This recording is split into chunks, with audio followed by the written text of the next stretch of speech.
Hi, and welcome to the Crypto Vibes Podcast, your weekly recap of news and what's happened in the world of crypto and Web3. It's always a moving target, and this week is no exception. So for this week, we have some really interesting and fun news and some concerning news. Isn't it always concerning news anytime that there's legislation and those who don't truly understand its benefits get involved? All right, I digress. I'm your host, Neil Alonzo, and we have to jump into a few disclosures. This show is brought to you by Fort Brox, and we are not financial advisors, wealth managers, CPAs, lawyers, or brokers. The information that we're sharing on this particular podcast is to recap the news that we discovered throughout the week. We source everything in our show notes and on our website at cryptopodcast.xyz. Now, we hope you've had a good week because we are on week 13 of year 2022, episode 3. And to kick off this week is a big heist. Blockchain project Ronin hit by 615 million crypto heist. The cyber attack will ultimately rank as the largest or second largest theft of crypto on record, nose to nose with last summer's hack of Poly Network. Next up is Shiba Inu. And for those of you who have trouble saying that name as well, we have a link in our show notes of how you can pronounce it. But Shiba Inu Metaverse will feature more than 100,000 land plots. Developers have decided to use Ethereum's native cryptocurrency Ether as the land pricing token. And because we're ones who can never not say something, the Oscars happened. And this usually wouldn't be a Web3 crypto thing. And you know what? We're not going to dive into the controversy, and that's a British way of saying controversy, right? Is that footage has been shown so much, right? If an NFT was created out of that, and a DAO was created for that NFT, so that people could purchase it and then benefit on those licensing rights. I mean, come on. And Crypto.com sponsored the red carpet at the Oscars. Stuff's happening. It's coming. And in regulation news, Senators Warren and Lummis, divided on digital asset value, agree on regulation. Both senators agree crypto regulation is needed, but they differ on how it should be executed. Warren said buying Bitcoin is like buying air, quote unquote, during an interview. Well, I mean, we're not big fans of those who are not that knowledgeable as it relates to these assets. I feel like people have agendas. Everybody has an agenda to some extent. So read the article, make your own conclusions, do your own due diligence. Now, for more watchdogs, the US SEC says crypto safekeeping arrangements should be treated as liability. That's the title on a Reuters article. Entities such as crypto exchanges and custodians should include clear disclosure over how many digital assets they hold and what is done with them. SEC Commissioner Hester Pierce said the staff bulletin is a quote-unquote scattershot and inefficient approach to crypto. So here's the thing. That type of legislation, it's going to create a nightmare for a lot of things. Please dive into this article because we know that the exchanges are going to be. In more investing news, traditional investing news, Goldman Sachs makes Milestone crypto trade with Galaxy Digital. Galaxy Digital Holdings facilitated its first over-the-counter OTC crypto transaction with Goldman in the form of a Bitcoin non-deliverable option, NDO. Don't you love the acronyms? The firm announced this last Monday. The crypto company called it the first OTC crypto transaction by a major U.S. bank. Well, here's the thing. The banks want to make money. Traditional investment groups who, really charged up that movie, The Big Short, and I'm a big fan of Adam McKay.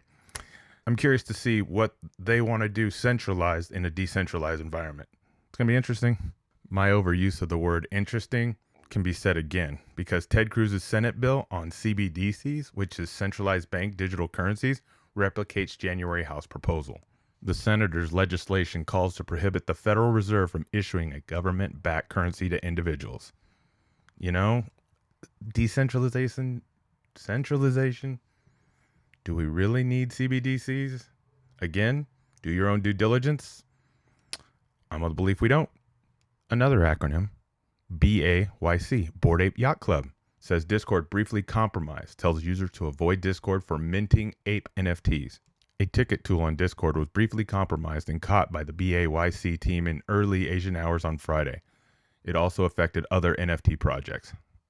I mean, they're huge. There's a lot of moving pieces, especially as it relates to the platforms we're using, such as Discord. Discord's being used in a way that's incredible. If you listen to the How I Built This about Discord, it's awesome. So we definitely will include that in the show notes as well, because knowing where it came from is also going to help inform how it adjusts to being, right now, the leader in community management for crypto and Web3. OpenSea is closing in on support for Solana NFTs. The move could give Solana NFTs, still a sliver of the market compared to Ethereum's collectibles, a shot in the arm. This was reported by CoinDesk. Again, this will be in our show notes, but this is good to know. I mean, OpenSea's gonna be expanding their offering outside of just Ethereum. Another article that we stumbled across that's pretty cool: are cryptocurrencies suitable for pension plans? Well, we're a mining company. We think it makes sense, but there's op-eds, and it's in our show notes. Take a look. The crypto head at Robinhood is set to depart. The tweet, and let's pull it up right now, reads from Christine Hall Brown. After 5 amazing years at Robinhood app, I'm moving on to start something new. I joined Robinhood when it was under 100 people before we even offered a crypto product. Watching us grow through IPO and serving more than 22 million users has been the greatest professional experience of my life. Christine Hall Brown goes into a few more tweets within that same tweet as a thread, so check it out. It's interesting that the head of crypto is leaving. Curious to see where she lands on her feet. Wisdom Tree launches crypto ETPs for Solana, Cardano, and Polkadot in Europe. ETPs are exchange-traded products. State regulators crack down on Voyager's digital crypto interest offering. So, securities regulators in at least 7 U.S. states are scrutinizing Voyager Digital, the Canadian crypto investments firm, over its offering of interest-bearing crypto accounts. Director of the Alabama Securities Commission, Joseph Borg, told CoinDesk on Tuesday. The states New Jersey, Alabama, Oklahoma, Texas, Kentucky, Vermont, and Washington believe Voyager's digital, quote-unquote, earn program accounts may be unregistered securities, is what he said. They coordinated to file separate legal actions. Damn. Including at least one cease and desist against the publicly traded firm. Legislation in crypto, it's definitely the Wild West. A lot of things are happening. Next up, Visa launches NFT program as it considers the digital art a new form of e-commerce. Well, if Visa says so, it must be true. Why? Because they want their piece too. Didn't mean to rhyme. Something else that's pretty thought-evoking is Phoenix Suburb now takes Bitcoin for utility bills. Chandler, Arizona will take PayPal-held Bitcoin, Ether, and Litecoin for water payments. That's interesting. PayPal-held Bitcoin. Blockchain.com sees new valuation of $14 billion from undisclosed funding round led by Lightspeed Venture Partners. That's a lot of valuation money. Crypto popularity could pose stability risk, EU watchdog warns, as it ponders new powers. Fintech firms could face bank-style lending caps to stop crypto markets overheating, the European Systemic Risk Board said. Well, I wonder what they're going to say next. Octapharma launches pilot to get paid in Bitcoin for plasma donations. In collaboration with Swan Bitcoin and Spade Payment Solutions, Octapharma is testing a pilot of 32 locations that allows donors to be paid in Bitcoin. Man, think about that. If you were doing, let's say, blood donations and getting paid in Bitcoin, how many people would be lining up to drop blood as often as that they could?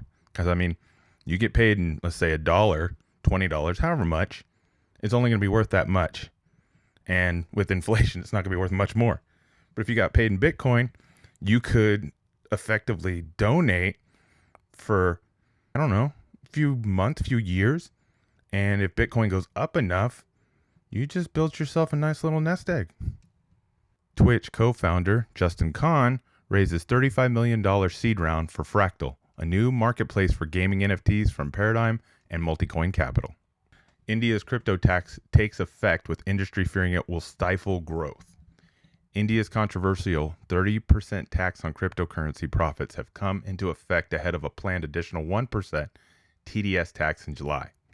Some fear the new tax rules will add friction to industry participants and force crypto companies offshore.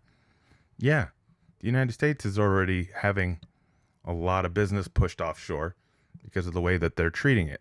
So why wouldn't it happen in other countries? Crypto exchange Binance is picking a headquarters location very soon as it strives to fend off regulators. I mean, yeah, on a term sheet article that we read in newsletter term sheet for Fortune. It's a good read. We definitely suggest it. So now, in some other opinion pieces, Metaverse may be worth 13 trillion, Citi says. What's behind the bullish take on Web3? That's the headline. So what it's saying is, in the article, this is cited from it, Citi is the latest Wall Street player to issue a bullish forecast for Web3 and the Metaverse, which describes a future vision for the internet built around decentralized technologies and virtual worlds.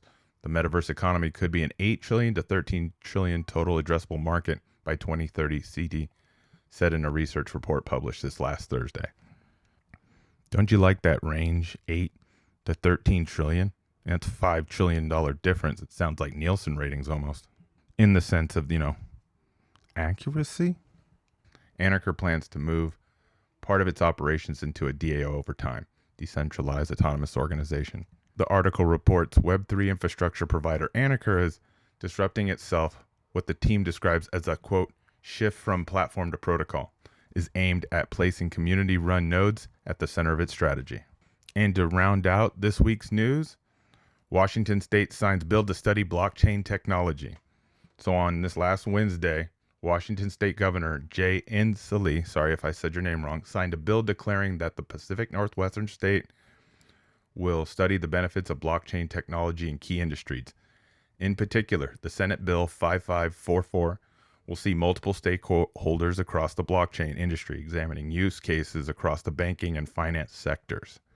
Other areas of interest include real estate, healthcare, higher education, computing, and governmental record keeping. Or what we like to think about these studies is that they're awesome. Love that people are putting resources to it. But chances are creative people are already working in those sectors. Really kind of, it's almost a combination of educational infrastructure and street learning. There's people who are going to be building in these very sectors that they're studying. So by the time they release this study, there already going to be something built. So it will be interesting to see the case study of stuff that failed and succeeded versus the, collegiate study. I don't know. And that pretty much sums up this week. I mean, there's always more news than what we're covering. We're just trying to provide a synopsis of most of the information that we think that you would find useful and valuable this week. If we missed anything, we do apologize again. Please leave us a message or DM us. But each Friday almost seems as if the crypto universe wants to be kind of like a Scope Creek client. If you were an agency, they always call you on Friday to make it feel more productive. And then they hit you with all these things that they need either last minute or they want to start first of the week. It's just funny that way. Again, if you find value in what we're doing, please share. We would appreciate it. And check out cryptopodcast.xyz for all the show notes and all the information regarding each episode. We also have our Fort Brox Crypto Podcast, where we interview people into crypto and the tech behind it. I am your host, Neil Alonzo. This podcast is brought to you by Fort Brox, a crypto mining company. And we want to give a big thank you to the team at Good Soup Music, providing our original music. We like to think that it's a good bop. We hope you have a good rest of your weekend, and that your crypto portfolio keeps going up.